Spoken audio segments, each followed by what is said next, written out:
האם קיים זיכרון שואה ביפן? מהשאלה הזו התחלתי לחשוב על הפרק הנוכחי. בעוד שואת היהודים שציינו בשבוע שעבר היא פצע שלעולם לא ייסגר ב-DNA היהודי, היא מזכירה לנו גם שעלינו לדבר על שואות שעברו יהודים לא רק באירופה, אלא גם באפריקה ובארצות ערב. אנחנו אף פעם לא חושבים על יפן בהקשר הזה. אנחנו יודעים שהיה לה תפקיד מול ארצות הברית במלחמת העולם השנייה, שהייתה חברה בברית מדינות הציר לצד איטליה וגרמניה הנאצית, שהצבא היפני ביצע זוועות נוראיות בימי אסיה הכבושים, בעיקר בקוריאה ובסין, ושהמיטה על עצמה את אסון פצצות האטום בהירושימה ונגסקי. אבל בתוך כל זה, מה ליפן ולשואת היהודים? בפרק של היום אני מתכבדת עד אין קץ לארח את פרופסור יושידה, מנהל מוזיאון החינוך וזיכרון השואה בהירושימה, ואת הכומר אוצוקה ממקימי המוזיאון וחבר המנהלים, שהקשר של אביו המנוח עם אביה של אנה פרנק, פרנק, היווה גשר עבור יפן ללימוד וזיכרון השואה, ואנחנו נפגשים לשיחה על זיכרון המלחמה ביפן, זיכרון השואה, היחס ליהודים במהלך המלחמה ולאחריה, והזיכרון ההיסטורי שנותר היום. השיחה תתנהל ברובה באנגלית, וחלקה בעברית, למרות שיושידה סנסei ואוצוקה שניהם מבינים ולומדים עברית. אז אני קרן זוהר, ואלו יותר מ-15 דקות על זיכרון השואה ביפן. האורחים הנכבדים, ישראל ויהודים בעולם. אני משמש כיושב ראש של המרכז לימודי השואה ביפן, פוקיאמה, מחוז הירושימה. מדוע קיים המרכז הזה? הזדמנתי לפגוש את אביה של אנה פרנק בשנת 1971 בנתניה. זו הפגישה הראשונה בשבילי את השואה. מאז אני התחלתי להתעניינות רבה ועמוקה. למדתי שפה עברית ב-76 בירושלים בשנה שלמה בתרבייה, וביקרתי יותר הרבה מנות ריכוז, והגעתי למסקנה להקים את מרכז לימודי השואה הראשון באסיה, גם ביפן, בשנת 1994. כתבתי בעברית קלה, בכתב יד בעברית, בקהילות היהודיות בעולם, קיבלנו את הרבה מוצגים חיים, והגענו למסקנה להקים את המרכז לימודי שואה. 30 שנה מקמת המרכז לימודי שואה, עד היום 205, יותר מ-15,000 באו, בעיקר ילדים. יש לנו, חלום להזמין להזמין את 2 מיליון יפנים יבקרו. יש לנו חלום. אם תרצו אין זו אגדה, ואנחנו יחד, וזה שיתוף פעולה יחד איתכם. ומדי שנה אנחנו מקבלים 1,000, מדי שנה 1,000 מבקרים מישראל, גם מארצות הברית, ואנחנו מקווים שאתם מבקרים. המוזיאון מוקדש ל1.5 מיליון ילדים, רק בגלל שהם נולדו כיהודים. מדוע קרה האסון הזה? אנחנו צריכים לדעת את התולדות של עם ישראל, וגם אנטישמיות וגם רדיפות, היו באנגליה, צרפת, איטליה, גרמניה כבר. ואנחנו בדרך כלל, אנחנו לא יודעים על התולדות של עם ישראל, ויהודים לא גרים. לכן אנחנו צריכים להודיע מה קרה במיוחד השואה, מדוע, איך וקרה. ואנחנו צריכים, תמיד להקדיש את כל חיי, להזמין את התלמידים נוספים בעזרתכם, תלמידים יפנים, הם התרשמו בתצוגה שלנו. זה מאוד, נמוך בשביל הילדים. יפנים,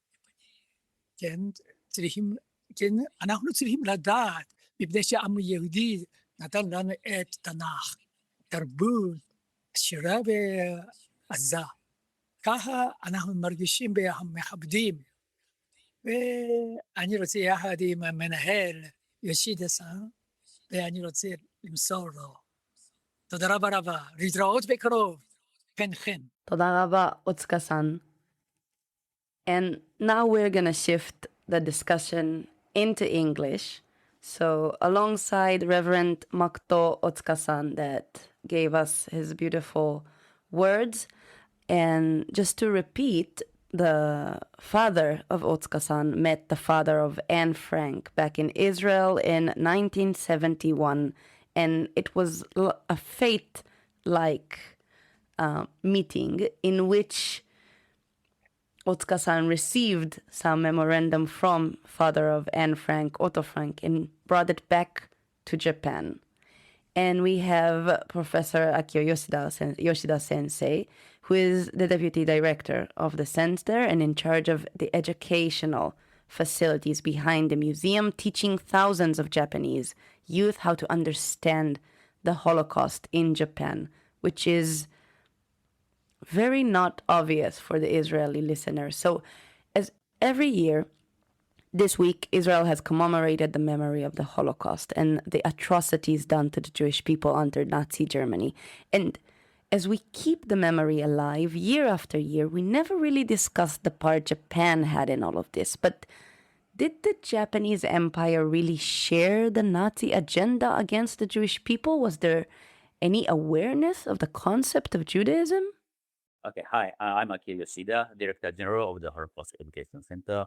Answering to the question, during the war, during the period of Holocaust, Japanese government should have known what was happening in Europe done by the Nazis to Jewish people. But Japanese government's attitude was absolutely different of what Nazi doing in Europe. The Japanese government didn't discriminate these people who actually arrived in Japan during the war. Well, I would like to mention about that later, related to the Sugihara's story. So we know that the protocols of Zion, those discriminatory files portraying the Jewish people as cunning, greedy, and as if controlling the world's media and finance, were actually translated to Japanese and spread across Japan, but took a surprising turn, as Japanese people addressed it with admiration instead of anti-Semitism. It was more of a philo-Semitism, the loving and admiration of Jewish people. It was even the core principle leading to the Fugu Plan to base Jewish people in the occupied Chinese territory of Manchuria or Manchukuo to attract foreign investment to the region. How do you address that? So actually, Japanese people did have opportunity to see the Zion Protocol. But as you mentioned, Japanese people's attitude, including the government, was absolutely different from those done by Nazis and the people in Europe. And the Japanese people actually welcomed very warmly the Jewish refugees during the war. And I think that was what really happened during the war in Japan. So I know there was actually a ghetto in Shanghai, but was there any persecution of Jewish people under the conquered lands in Korea and China? Talking about that, I have once been to Shanghai. I visited the site where there was a Shanghai ghetto around the synagogue, Mose synagogue. I don't know what happened in Korea. I'm sorry, I couldn't answer about that. Mentioning about Shanghai, they were under Japanese conquer, and there was a ghetto. We understand this ghetto was not done because the reason are the same as the Nazi did. Japanese authority had to isolate, differ the place for the Jewish people to live in the city. We stay inside this area, not all this because of discrimination, but to control the city. Jewish people here, other people here, to differ the place where they live. That's why the reason they made this Jewish ghetto in Shanghai. You understand? But during the war, a Japanese man, Sugihara Chiyune, worked at the embassy of Lithuania, where he issued thousands of visas for Jewish to escape through Japanese territory, risking the life of himself and his family. How is his memory, is his story portrayed in Japan? Okay, Sugiura himself and his family came back to Japan after the war, but he himself was actually fired. He lost his job in the foreign ministry. He was very quiet. His family was also very quiet of what he has done in Lithuania, in the visa. But after some years after the war, those Jewish people who were saved by the Sugihara visa, they found out where Sugihara was and introduced his story to all over the world, and the news came into Japan. He was such a courageous diplomat in Japan who risked very much danger to issue those visas to this refugee. Now in Japan, we have manga, we have movies with somebody. He often appears in the TV programs. Now he actually appears in the Japanese textbooks in schools to introduce his humanity act, what he had done to Jewish people. Yes, he is known now as one of the righteous among the nations, or in Hebrew, Chassid Umot Olam, for the thing he had done for the Jewish people escaping Nazi Germany. And back in those times, he didn't have any connection to the Jewish people. He was not Christian or anything else. It was just one soul that seeked to help other souls. And back in Japan, he was actually punished for that. But later on, he got the recognition he deserved. And now you're saying he even has movies and manga about him, which is, I want to read it. I think I'm going to read it. So many of the Jews from Sugihara visa ended up in Kobe, a city in Kansai, in the Kansai region next to Kyoto and Osaka. Nowadays, Kobe is very famous for their Kobe beef, but it was also the home for the first Jewish community of Japan. How were they accepted there? Okay, I just want to correct one point that Sugihara, he did have a connection with Christianity during his studying student days. He was very well known. He was very clear to Christianity and maybe Jewish people. While he was studying in Manchuria, he was studying Russian there. I'm sorry, I would correct that one. And as you mentioned, many Jewish refugees who received a visa from Sugihara, Lithuania, they went through Siberian railways. They came to Vladivostok and reached to Tsuruga in Fukui Prefecture, and by train to Kobe. And there, it was not the oldest Jewish community. There was one in Nagasaki, but it was the largest Jewish community at that time in Kobe. Japanese authority asked the Jewish community in Kobe, please accept, welcome those Jewish refugees in Kobe around the area so they can stay. And they have to leave for the next destination. Japan was not a place for them to leave, but just to transfer. So people stayed in Kobe maybe a few weeks, few months to find the way out from Japan, maybe United States, Canada, Australia. And those people, these people who used to live in Kobe, they welcome, they try very hard connecting with the Jewish organization in the United States, joint and receiving funds, something like that. And many Jewish people, actually, last month, we took school children who belong to our center to Kobe to study about how they stayed in Kobe at that period. There are some few sites remain till today where we can still feel that Jewish people were actually stayed there at the time. And we heard that there was about 4,500 Jewish refugees, or maybe about 5,000 Jewish refugees reached Kobe from Europe to Kobe and then flee to the next destination. And those Jewish people there, of course, try very hard to host them, welcome them during their stay. And also many Japanese people are very warm to welcome them, not course, not to discriminate, but try to, much as they can, to put their warm stay in Kobe during that time.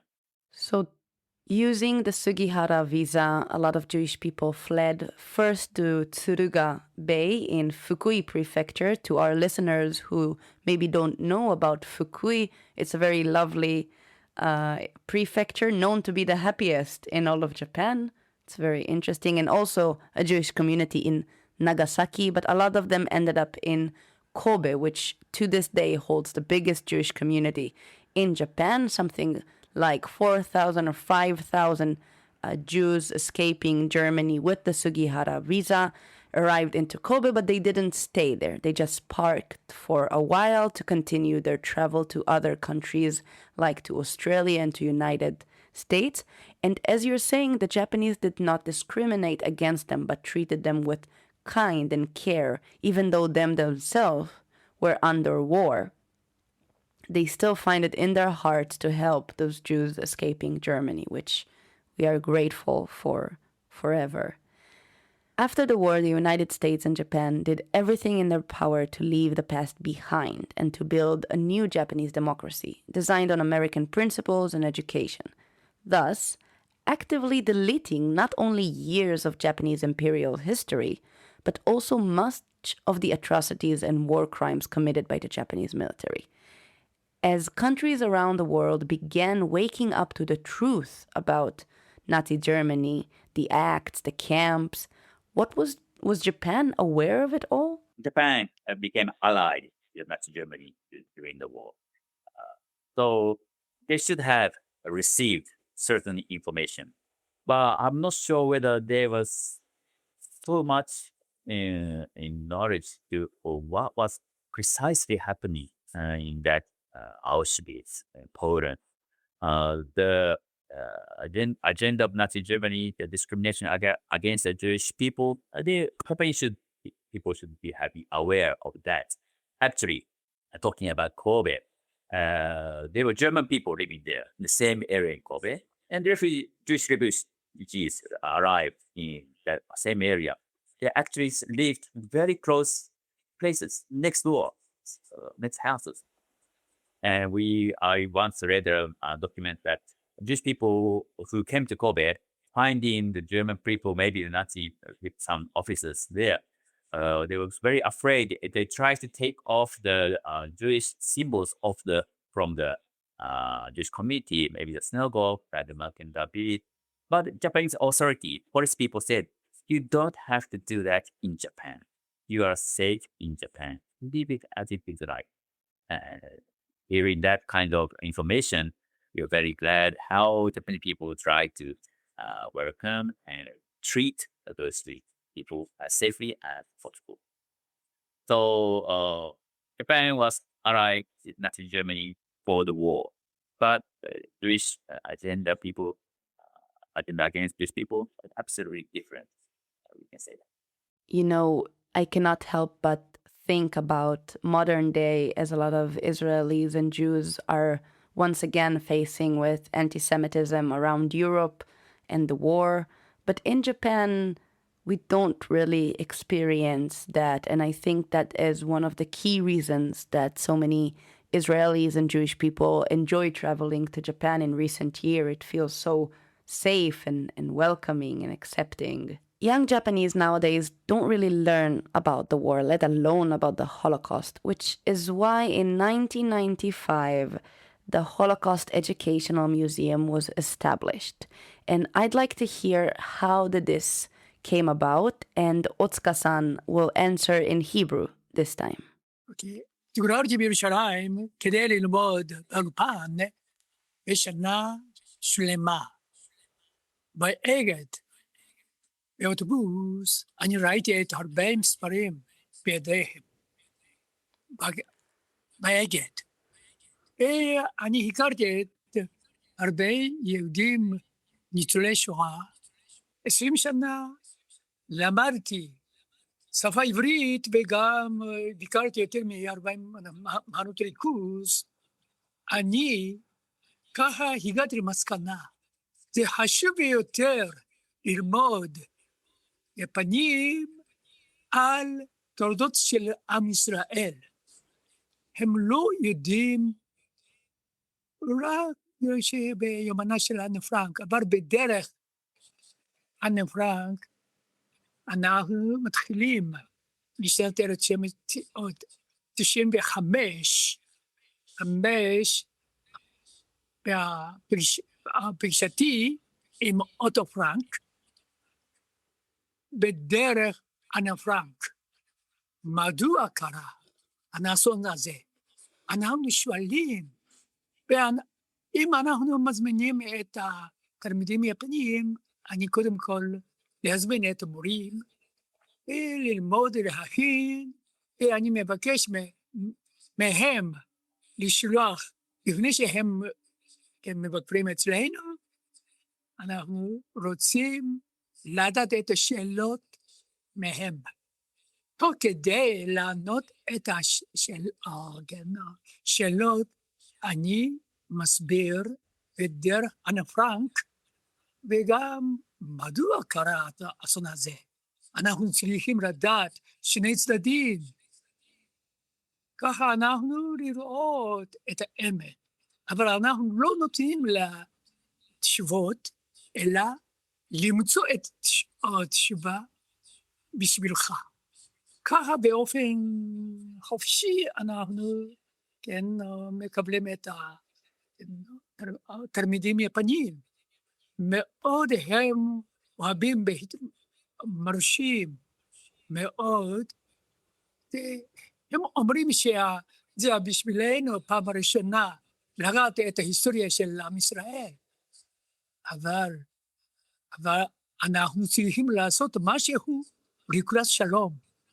ככה בעקבות 30 שנה אנחנו קיבלנו יותר מ800 בתי ספר יפנים, אבל אנחנו רוצים למשוך את התלמידים נוספים יבקרו.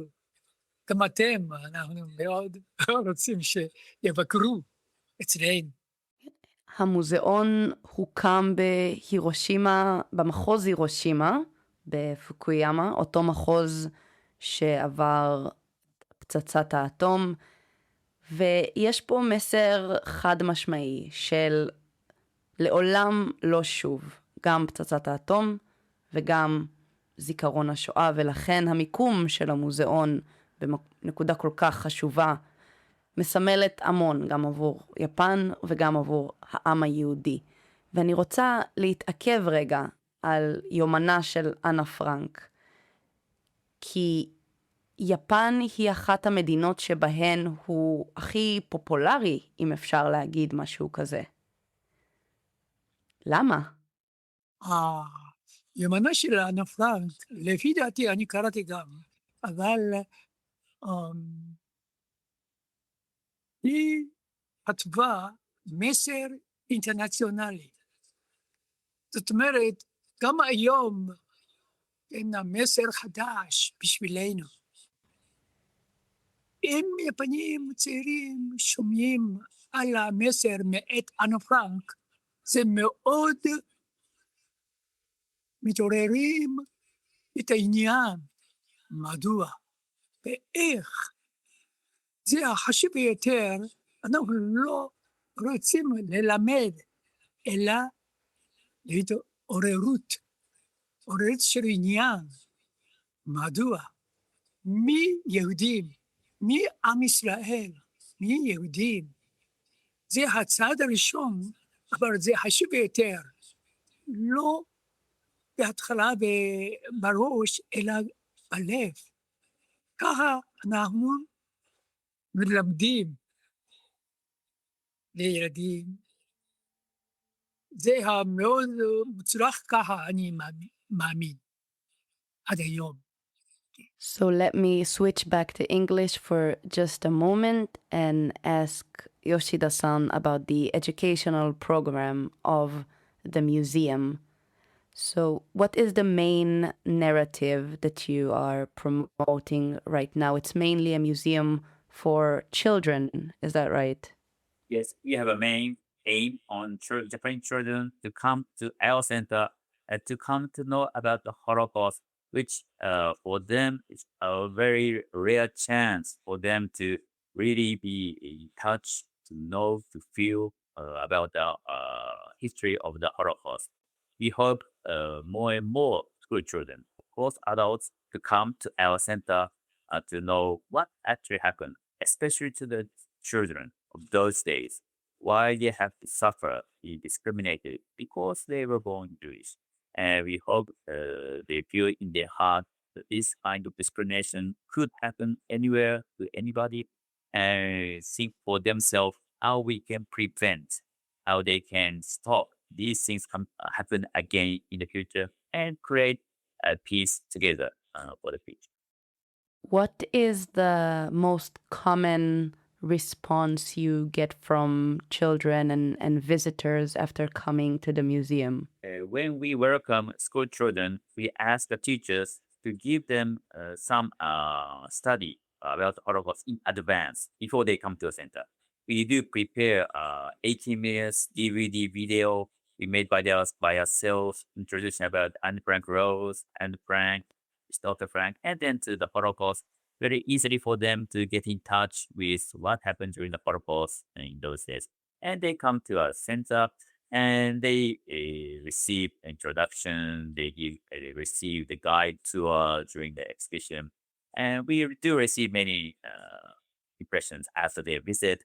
For most of them, it was very first time for themselves, me to know about the Holocaust, about Anne Frank. We were very sad. We are very sorry what happened to those children during those days.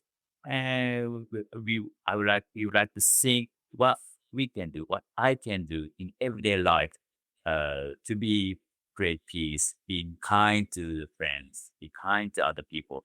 And if we find someone in trouble, I would like to do something for themselves after the study of the Holocaust. There's those kind of impressions we do receive many times from the children. Are there any Holocaust survivors still living in Japan?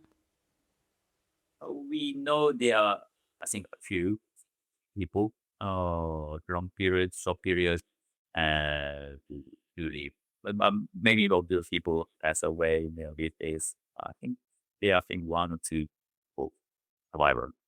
הקשר בין יפן לישראל, יפן ויהדות והמסורת היהודית ארוך מאוד וסובב תיאוריות שונות והמון סיפורים. כל אחד מהם יגיע בפרק משלו. היום השיחה הזאת על זיכרון השואה ביפן הייתה משמעותית במיוחד גם עבורי, ואני שמחה שהייתה לי את ההזדמנות להקשיב לפועלם של אנשים שאוהבים את ישראל ופועלים עבור זיכרון השואה במקומות שממש לא מובן מאליהם שתהיה כזאת. אני מזמינה את כל מי שמאזין כרגע להגיע למחוז הירושימה, להגיע לפוקיאמה, לבקר במרכז החינוך לשואה. אני חושבת שבתור ישראלים שמתחברים ליפן, גם עבורנו זו יכולה להיות חוויה מאוד מאוד משמעותית. ואני מזמינה את יושידה סן ואת האב, יושידה ואת האב, אוצוקה, לסיים את הפרק במילים שהם רוצים שהקהל הישראלי ישמע. לבסוף הייתי רוצה לומר, חזק, חזק ונתחזק. עם ישראל חי וקיים. ככה אנחנו מבססים, כן, המילה הזאת. איזה מילים שכיף לסיים איתם את הפרק. Thank you very much, Reverend Otsuka and Reverend Yoshida, for joining me today and giving me your precious time. Hope to see you soon in Hiroshima or in Tokyo. ありがとうございました。ありがとうございました。